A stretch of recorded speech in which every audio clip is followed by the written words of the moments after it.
Munaffe omulawe Dr. TV tukwebaza okubanga okyatwekumiddeko ke kadde akalaga nti tukutuuseeko Amasukkulumu bujjuvu. Nze Kefas Mayumba ndine munnange Lukyamiza Isaac kulaba tegera luli olulimi olw'obubonero nga bulijjo katandike n'ebikulu ebigalimu. Ebikulu mu Masukkulumu. Owa bodaboda bwe balaba mu katambi mu social media ate omuvubuka oyo twamukutte jjo ekiro. Tukutwala mu mbuga z'amateeka poliisi ekakasizza ng'eyatta n'okukuba bodaboda bwatwalibwa mu kkooti.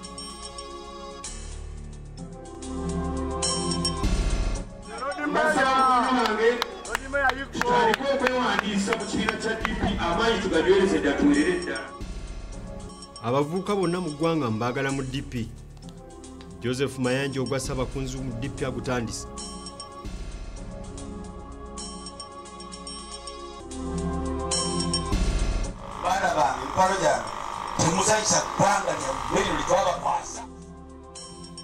Tebumala gajaajamya ntebe y'abwa pulezidenti Kapiteeni Sulaiman Sserunjogi akunze bannagomba.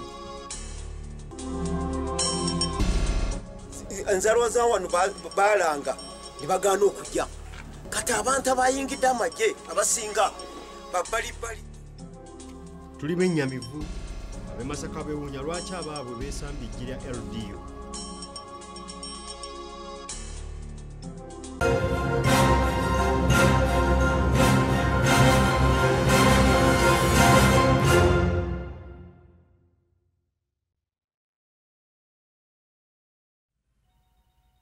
Ennaku z'omwezi ziri 17 mwezi gwa 7 ba Julai muganda gwetya Kasambula mwaka 2019. Masukkulumu kutandise naga poliisi ng'etegeezezza nti ekutta ateeberezebwa okubba pikipiki awamu n'okutta omugoba waayo yali avuga Derek Mulindwa ng'ennaku z'omwezi 3 mu gw'omukaaga gw'omwaka guno mu bitundu eby'Erubaga. Omujambulo ono Mugisha John Bosco kigambibwa nti yali wamu ne munne Yangamulo ye yattibwa oluvannyuma lw'okuddamu okubba piki ate Mitiana. Derek okwatibwa abakuumaddembe yasangiddwa mu Ndeeba Siike Zone 1 mu Gombola y'Erubaga kile kikeseza leero. Mu kiwandiiko ekifulumiziddwa poliisi enkya ya leero kikakasizza Mugisha John Bosco nga y'omu ku bateeberezebwa okulabikira mu katambi gye buvuddeko ng'atugowa bodaboda bwakwatiddwa mu kire kikeseza olwaleero. Tulina amawulire amalungi nti omuvubuka eyatta owa bodaboda bwe balaba mu katambi mu social media ate omuvubuka oyo twamukutte jjo ekiro eri Ndeeba. Omwogezi wa poliisi mu Kampala n'Emirerano Patrick Onyango akakasizza bannamawulire ng'omubbi eyalabikira mu katambi gye buvuddeko ng'ennaku z'omwezi 3 omwezi ogw'omukaaga 2019 bwe bamulina era nga yasangiddwa mu bitundu by'omu Ndeeba mu Gombola y'Erubaga. Amaze okukakasa n'okukkiriza anti ye ne munne bwe bayita Yangamulo naye si omuyimbi bwe bali mu katambaako gye mulaba erimu etambula. Ono bwe yakwatiddwa yatwaliddwa ku poliisi y'e Katwe era nga gye yaggiddwa n'atwalibwa ku poliisi ya Old Kampala etwala Gombola y'Erubaga mu yaddiza omusango. Wabula poliisi etegeezezza nga munne gwe bazza naye omusango era nga naye yalabikira mu katambi akatambuzibwa ennyo ku mikutu gy'empuliziganya egy'enjawulo amanyiddwa nga Yangamulo bwe yattibwa nga bava okubba piki Emitiana ne bagobererwa okutuuka gye baali basula e Makindye wabula nga ye yasobola okudduka. Yo akkiriza nti munne Yangamulo bamaze n'okumutta kubanga bamusse nga 3 omwezi guno nga bateebereza nti babbye pikipiki eri okuva Mitiana. Nakkiriza nti pikipiki bagibbye eri Mitiana nga 2 omwezi guno naye bali ne babalondola paka Makindye bwe batiridde mukwano gwe Yangamulo. Onyanga ategeezezza nga CCTV kamera ebifaananyi bye zaakwata bwe bibayambyeko okukwata Kalibutemu ono era nga essaawa yonna agenda kusimbibwa mu mbuga z'amateeka bitebye. Wow. Ssaabakunzi w'ekibiina kya Democratic Party omujja Joseph Mayanja omuyimbi amanyiddwa nga Jose Chameleone atandise emirimu gye mu butongole era ng'olwaleero atongezza okuzza obujja n'okuyingiza abamemba ba DP abajja ngeri yakonowe katukalinda kusaba nataka. ono omulimu guno agutandikidde mu Lubaga South era nga kibadde mukolo gubadde kibuye wano ategeezezza nga bwagenda okukunga abavubuka banne okwetoola eggwanga lyonna beegatte ku kisinde oba kibiina kino ekya Democratic Party nga beenyigira mu byobufuzi. Yebuvuddeko bannakibiina kya DP nga bakulemberwamu ssenkaggale waabwe Nobert Mao balangirira Joseph Mayanja amanyiddwa nga Jose Chameleone nga bwe yali yeegasse ku kibiina kya DP mu butongole. Jose Chameleone olwamala okulangirirwa ng'owa DP ne bamugonnomulako ekifo ky'obwa ssaabakunzi wa DP okwetoola eggwanga lyonna era ng'emirimu gino agitandise olwaleero.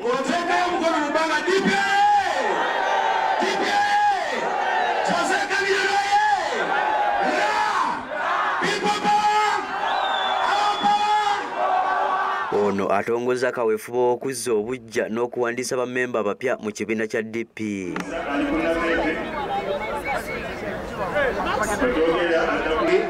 Ngenda kutandika leero wano tusookedde nagambye abantu bakulu bange bano ba DP nagambye tugenda kusookera wala tusookere ku luguudo lw'entimu kuno kwensirukira ddala kwesiba mpita bwenti. Basaba bange tutandike okwewandiisa mu kibiina kya DP amaanyi tugadyereze ddala tuwerere ddala. Wano Chameleone wasinzidde n'ategeeza nga bw'agenda okukunga abavubuka okwetoola eggwanga lyonna okulaba nga bayingira ekibiina kya DP basobole okulwana okukyusa obuyinza.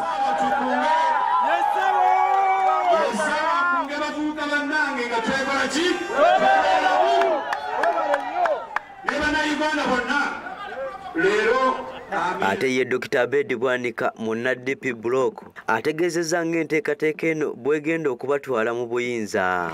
Njagala kubajjukiza kitumalira Ntebe era twateeseteese omukolo guno nga tukigenderedde ku luguudo lw'Entebe nga twagala okubajjukiza bannakampala mwenna nti obuyinza buli Ntebe. Wabula Dr. Bwanika agamba nti obuyinza bakubufuna nga bamaze okuleetawo abeesimbawo abavuganya abasaanidde saako n'okuyingiza bammemba abapya. Ekyali waggulu tekiriiko buzibu, obuzibu kati buli luddawa wansi wano. Ekyokubiri okusobola okutwala obuyinza twagala bammemba bannakibiina ab'enjawulo nga kwotadde n'abo abayingidde mu DP balina bye boogedde ku nteekateeka eno. Eno ntandikwa butandikwa lino libadde vundike mu Lubaga South kubanga bwe bujjajja oba Democratic Party. Ebbanga tumaze ddene nnyo nga abaana baffe batuuka okutaaya nga tebamanyi wawaakulaga n'abusanga ageze mu kibiina kino tamanyi waagwa naye tusuubira nti abaana bano abato abavubuka n'abantu abakulu tuneeyongera mu kibiina kijja kusobola okufuna amaanyi. Kaweefube ono wakugenda mu maaso okwetoola eggwanga lyonna. Mike Mutebi, Kalungi Betty, Delta TV Amasukkulumu. Webale nnyo Mike Mutebi. Abantu abasoba mu 1000 be bazze okwewandiisa mu ggyekkuma byalo erya LDU wabula nga bino bibadde Masaka kyokka abaana enzaalwa mu bitundu ebyo tebajjumbidde enteekateeka eno olw'ensonga tebabadde na mpapula za buyigirize ssaako n'endagamuntu. Abasinga omungi ku bo badiziddwa oluvannyuma lw'okuzuulibwa nti empapula ze badde beeyambisa zibadde za bicupuli. Zigenze okuwera ssaabbiri ez'okumakya ekisaawe ky'essaze Masaka kibadde kyajjudde abantu abadde bazze okwewandiisa mu ggyekkuma byalo liyite LDU. Naye ekisinza okwewuunyisa bannamasaka tebeeyunidde okwewandiisa kuno ate nga n'abaddemu babadde nga tebamanyiddwa bakulembeze. Wabula mu kuwandiisa abantu bano we bakeberedde empapula z'omuwala omu ng'ono alina bicupuli byokka okutandikira ku density okutuuka ku mpapula z'obuyigirize. Kino kiri fake kubanga ayagala kuyingira kya P7 tubuulira amazima kiki ekyagenze mu maaso ani yakikuleetedde yagenze eri ne bakimukolera bambe tuyambe. Mu disitulikiti mukaaga omuli Lwengo, Masaka, Kalangala, Bukomansimbi, Sembabule, Kalungu abadde batukanya omulimu gw'okuwandiisa babadde baagalamu abantu bina bokka naye nga babadde bakasunsula abantu aboyadde 1000. Naye abakulembeze abaleese abantu bennyamivu okulaba nga bannamasaka tebabafuddeeyo kuyingira mu ggyekkuma byalo. Enzalwa za wano balanga ne bagaana okujja kati abantu abayingidde amagye abasinga babbalibbali okuyingira wano LDU naye ng'enzalwa za wano onjaga kukibakulabirako ekino niwaza omuntu omu mu Lwengo tufunye abantu 50.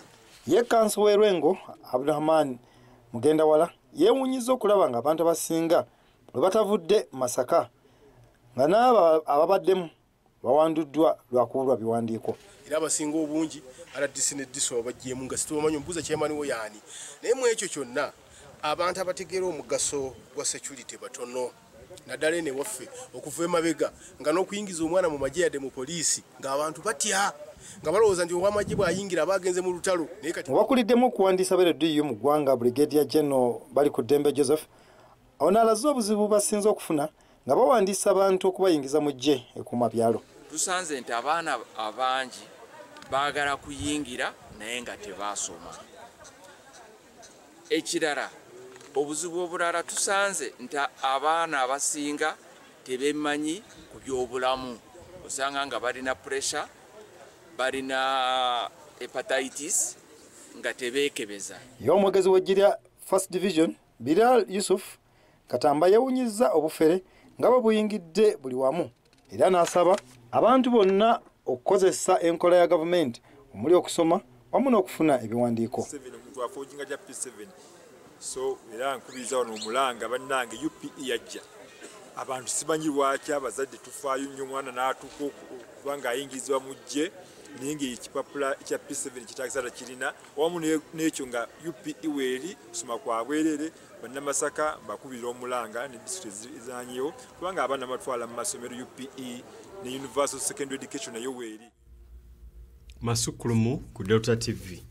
Yaliko mubaka wa president mu district ey'Emityana Captain Sulaiman Sserunjogi asabye bannayuganda obutajajjamya bukulembeze bwaggwanga nga buweebwa buli muntu yenna kubanga si kya buli muntu nti akisobola.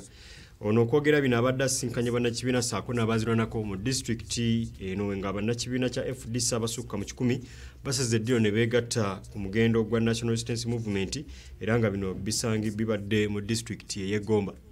Ekibiina kya NRM kizzeemu okutambula nga kijjukiza bannakibiina ssaako n'abantu abalala ku birungi ebyaleetebwa ekibiina kino mu ggwanga mu ngeri y'ebirwa byerabirwa. Munnamagye yagannyuka ku ddaala erya kapiteeni ng'ono ye Sulaiman Sserunjogi olwaleero awubyeko olulu lw'ekigere mu disitulikiti y'Egomba era ng'ono akubirizza abaayo obutajaajaamya bukulembeze gamba ng'obw'eggwanga nga bamala gabugaba. Abamala bakutuusaako embeera gy'olimu bw'otuusaako n'okufuna obukulembeze obulala abale kubodaboda okulambonoka abale sira chapati ova pikipiki newetuuka bwaba sira chapati siraki chapati baana bange mpalo gyange temusanyisa ggwanga lyamweri litwabakwasa. Kapiteeni bw'atuuse ku mubaka wa Kyaddondo East Robert Kyagulanyi Ssentamu amugugumbudde ng'agamba nti ekiseera kye kikyali tasobola kutwala lino ggwanga mu maaso. Bapaina abeekamanda in chief nga yakulira amalira y'eggwanga yonna era ensi Sudaani bweneetulumba nga bapaina pulaani agina enekuba Sudaani baneoneka okusagasaga n'ensi yaffe. Ono asabye abavubuka obutamala gatwalibwa buli muyaga gwa byabufuzi kubanga kino kirimu obuzibu obutagambika. Ogenda mutomawa alagidde kubebeesijjakalu mwina muto kyagaasi. Sulaiman akubirizza bano okukozesa emirembe egyabaleetebwa omukulembeze w'eggwanga Yoweri Kaguta Museveni okukola emirimu egitali gimu ssaako n'okwekulaakulanya. Ono atuuse ne ku ngeri Abaganda gye batinkizaamu n'abantu b'ebibala by'obulabi nga kyaliwo ne mu mirembe gy'edda ekyaviirako n'okufa kwa Benedicto Kiwanuka. Abakyala abalwa omukiseera ekyo bayimbanga bati maama okufumbirwa ali Abaganda maama okufumbirwa beeni fumbirwa obote kubanga amateka ga beeni siraki obusibu obwo gw'omuganda ofumbirwa obote ete beeni omuganda kyekyavaako n'obote lyagamba nti mugambe gufumbirwa nga wasa Miria Kalule omugeye omanyimu Abaganda bena koze kyemakola ja mulafu Miria Kalule abantu n'omusajja aliko mwamutuma gwete. Waliwo abakulembeze ssaako n'abagoberezi mu kibiina ki Forum for Democratic Change abasaze eddiiro ne beegatta ku NRM ne bawaayo ne kkaada zaabwe ez'ekibiina.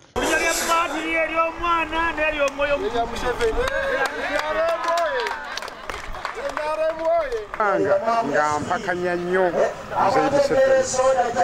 ng'era simuwagira naye nyina ekiseera we natuukidde ng'ate neegomba bendaba abali mu NRM nga ndaba ninga eyasigala ennyo. Ssentebe wa disitulikiti y'e Gomba Abudu Kyabanja atubuulidde ekibiina kya NRM eddimu ly'ekikoze okusobola okukoza ekitundu kyabwe. Kolansi atambula okuva e Ssembabule n'atuuka e Kampala. Ffe twabeerera ku Gomba waffe ono nga nfuufu. Olwaleero Gomba ng'oyagala okuva e Kampala okgenda e Maddu kikutwalira essaawa emu. Ekikyaliwo oluliza alinga ssaawa 6. Olwaleero Gomba buli muluka guliko eddwaliro. Bino we bijjidde nga n'omukulembeze w'eggwanga Yoweri Kaguta Museveni ayingidde ebitundu bya Buganda mu kaweefube okuliisa bannayuganda enjiri ey'okwegaggawaza. Mu kibijja Miru ky'abasinga, Dawuta TV, Amasukkulumu. Weewaawo ate ye minisita avunaanyizibwa ku nsonga z'ebyobulimi obulunzi n'obuvumbuyi mu gavumenti awakati Vincent Bamulanga Kisempijja ategeezezza nti ebbago gavumenti lyeteekateeka okufulumya erikwata ku balimi b'emmwanyi bonna mu Uganda mu kiseera kino bwerinza okubeera ezzibu okukyusibwa olw'obuwaayiro obw'enjawulo bulirimu. Bino kubyogera baddawo byekolo lw'ekigere embuga nga sinkanyemu Katikkiro Charles Peter Mayiga okusobola okwongera okukubaganya ebirowoozo ku bbago lino era nga Katikkiro wano waaweze wasinzidde n'aweera nti Obwakabaka bwakuwandika ebirowoozo byabwo bubimukwange abutwale mu lukiiko lw'eggwanga olukulu. Gyevuddeko gavumenti awakati yalangirira nga bw'eri mu nteekateeka y'okuleetawo ebbago erikwata ku balimi abalima ekirimu eky'emmwanyi ng'omu ku buwaayiro obuli mu bbago lino mwe muli okusasuza layisensi abalimi b'emmwanyi. Mu kiseera kino ebbago lino terinaba kuyisibwa mu Paalamenti yadde nga lyayanjulibwamu nga lino abantu bangi bazze balikubaganyaako ebirowoozo nga mu bano mwe muli n'Obwakabaka bwa Buganda. Oluvannyuma lw'embeera eno okubeerawo minisita w'ebyobulimi obulunzi n'obuvubi mu gavumenti eyawakati Vincent Bamulanga Kisempijja olwaleero asinkanye Katikkiro wa Buganda Charles Peter Mayiga okusobola okubaganya ebirowoozo ku bbago lino. Ensinkano eno ebadde ku mbuga enkulu e Bulange Mmengo era mu kusooka basoose mu mboozi ey'akafubo okusobola okubaganya ebirowoozo ku bumu ku buwaayiro Katikkiro bw'agambye nti buyinza okukosa abantu ba Buganda. Tufunye omukisa okwogera ne minisita ne tumubuulira obweraliikirivu bwaffe ate naye n'atunnyonnyola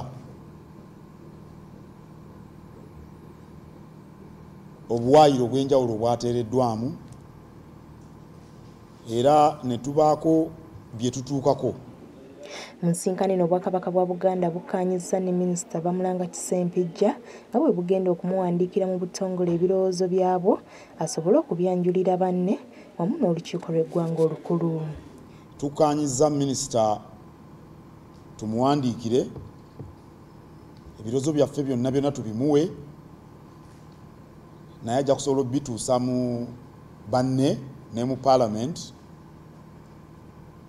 tusobole okutambulira awamu. Katikkiro wano asabye gavumenti ewakati wamu ne Mmengo okukolaganira wamu omuntu wa wansi abeeko ky'akola gamba ng'okulima ekirime ky'emmwanyi okusobola okuvuunika ekizibu ky'obwavu.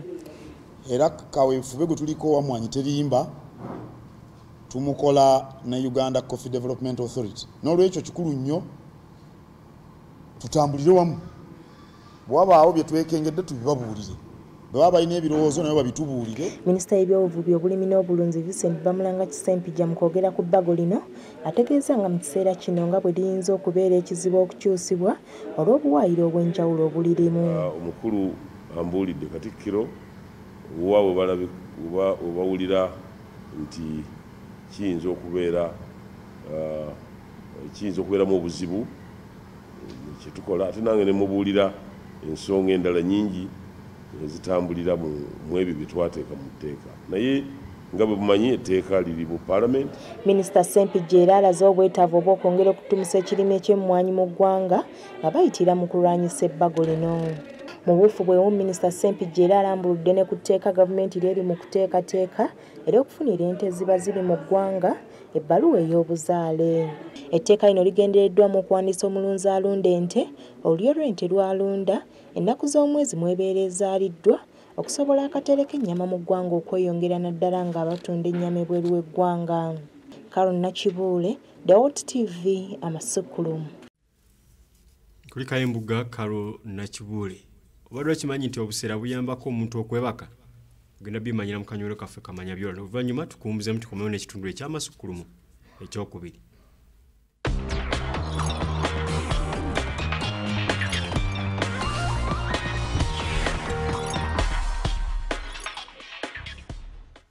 Ensano y'obusera ekolebwamu obushera nga buno bwakunywa era bagamba nti bwa mugaso gy'oli.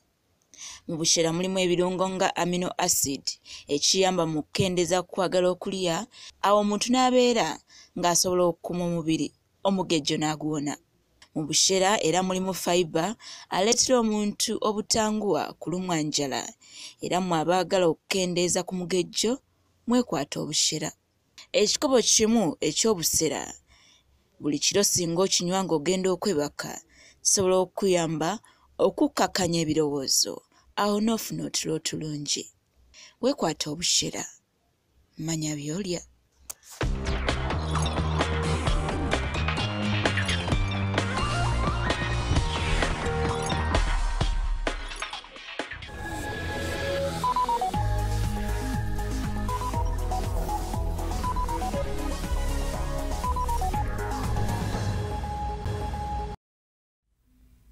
Dakika ziri 35 ezeganye essaawa 3 ez'olunaku olwaleero. Tugenda kuba tukutwala mu maaso. Ekitundu ekyokubiri tukitandise n'agaba oluganda lw'abasibe abavunaanibwa omusango gw'okutta yali omwogezi wa poliisi Andrew Felix Kaweesi. Bano basobeddwa ekane mu kirala nga tebamanyi kiki bayinza kuzzaako oluvannyuma lw'okuba nga Ligibuli eno kkooti eyongezaayo buli kaseera omusango gwabwe nga kati bagamba tebamanyi oba abantu bwe banaafuna obwenkanya. Nolwaleero omulamuzi Lydia Mugambe newankubadde aba olunaku lwaleero talabiseko so nga ate n'abasibe bano tebaleeteddwa mu kkooti.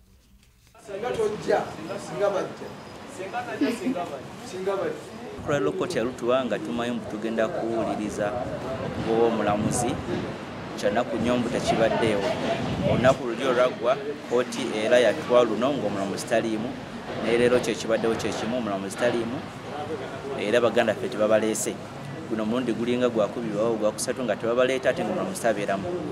Olunaku lwe batwongezza batuwadde nga 1/8 kusa basinga ogamba batwadde ensonga twalikitegedde naye tebatwadde ensonga yonna lwaki omulamuzi taliiwo. Kwa kwange mbeera yakulabika nti olugendo ne transport ngera we twakaba ku mabega eri kitukoseza kinene nnyo nga buli lwe tujja bagamba omulamuzi taliiwo naye nga ate sibatuwa kituufu kumanya lunaku ki omulamuzi lwasobola okubeerawo. Kati emirundi zino ebiri zino zinkoseza era kinene nnyo. Oluvannyuma lw'okuba nti kati saa zino tujja ne tubasangawo ne tujja ne tubasangawo kiba kitegeeza gavumenti nayo erina okwesootinga oba abantu abavunaana nabo balina okwesootinga balabe nti abantu bano baba tebalina misango basobole okukola ki okubata. Naye tumanyi oba kalabika bakyanoonya akawaayiro ke basobola okubateeramu kayinza okuba kaleeta obuki kaleeta obuzibu. Ate kati ffe engeri yotasoma amateeka tetumanyi kawaayiro kebakola ki ke banoonya balyoke babate. Naye kati buli we tujja tugaba abalamuzi tebaliiwo, ate we tujja bw'oba ogenze mu kyembe olabayo abalamuzi. Kiba kitegeeza nti ekyokugamba nti omulamuzi taliiwo kiba kya bulimba. Naye katusabe Katonda olunaku lwalituusa nga lwakuvaayo bajja kuvaayo. Jukira abasibe bano abaatebwa akakalu ka kkooti wabula omulamuzi yasaba basooke baleeta ebiwandiiko ebibakwatako ebirambulula wajje bagenda okubeera oluvannyuma lw'okuyimbulwa. Kyokka nga guno gubadde mulundi gwa 5 nga baleetebwa mu kkooti kyokka omulamuzi nga tabaamu.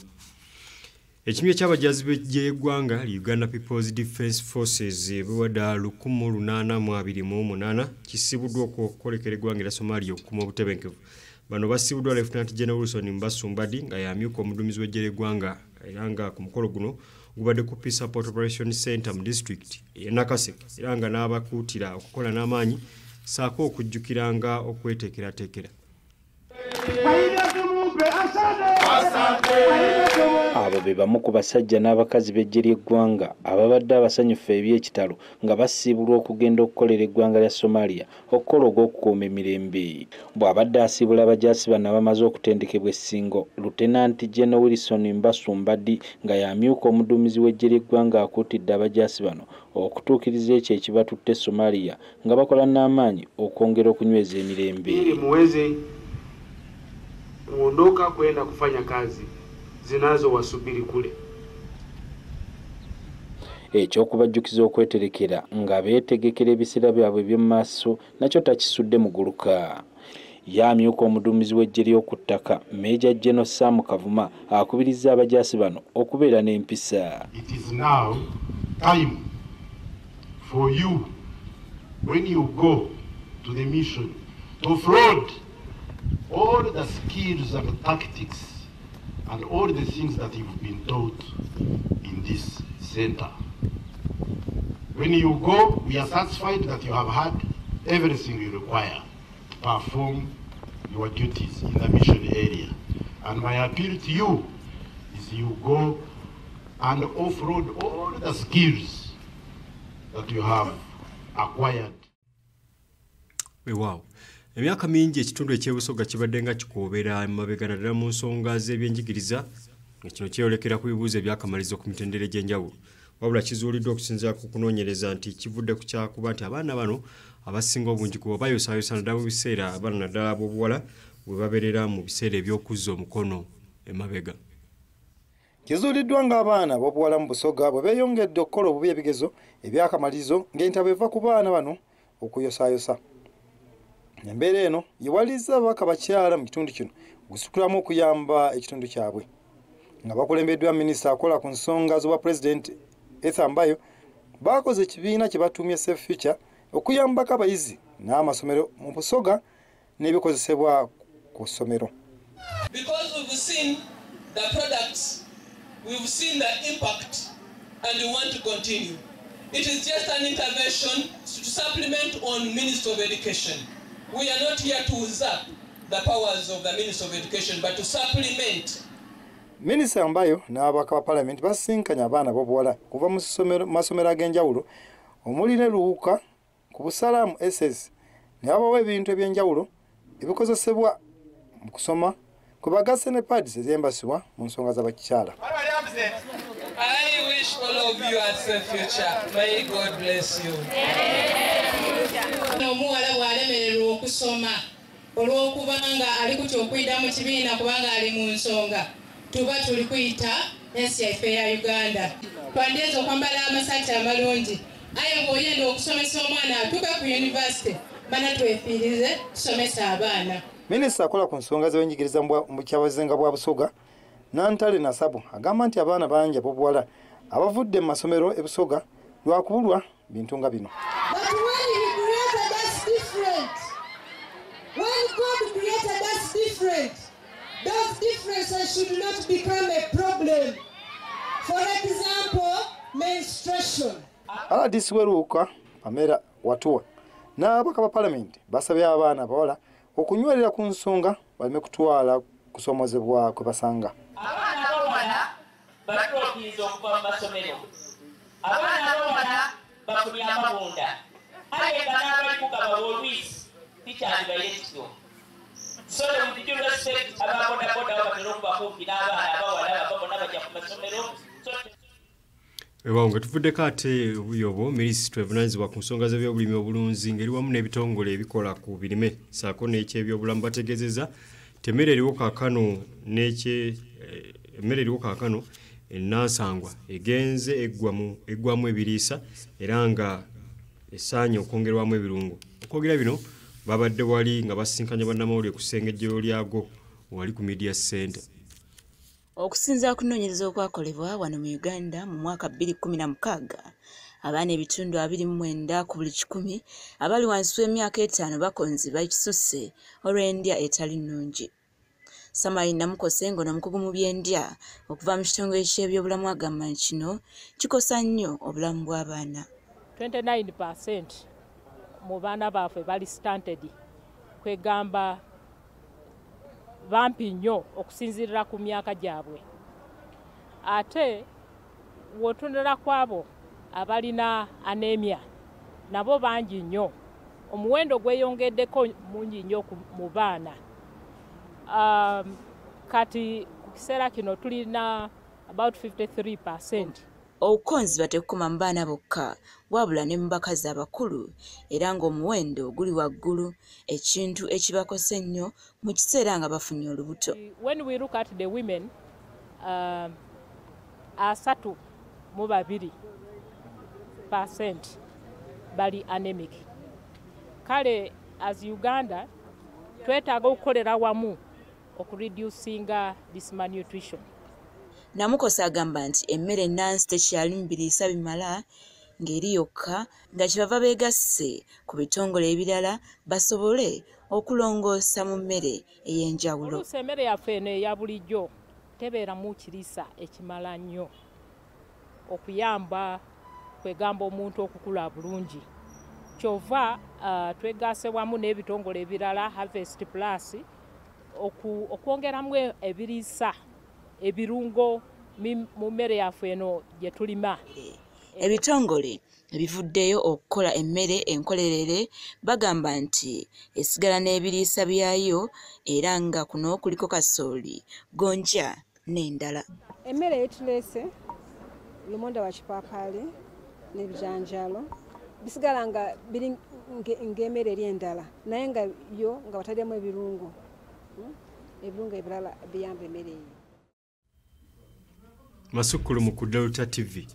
Abakulembeze ba disitulikiti wa Kiso benyamidde olwa ssente z'omusolo disitulikiti eno z'esolooza ate okutuuka okuzigabana ne disitulikiti oba n'ebitundu ebirala ate nga nabo bennyini bakyalina ebibasoomooza.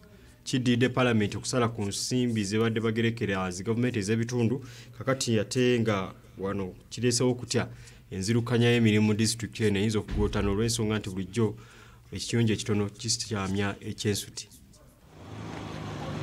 Waliwo okutya nti wandibeerawo okugootaana mu nzirukanya y'emirimu mu disitulikiti y'e Wakiso oluvannyuma lw'ababaka mu Paalamenti okuyisa ekiteeso ekikendeeza ku nsimbi ezibadde ziweebwa gavumenti ez'ebitundu. Kino kireeseewo obweraliikirivu mu bakulembeze b'omu disitulikiti y'e Wakiso. Matiya Lwanga bwanika nga ye ssentebe wa disitulikiti y'e Wakiso agambye nti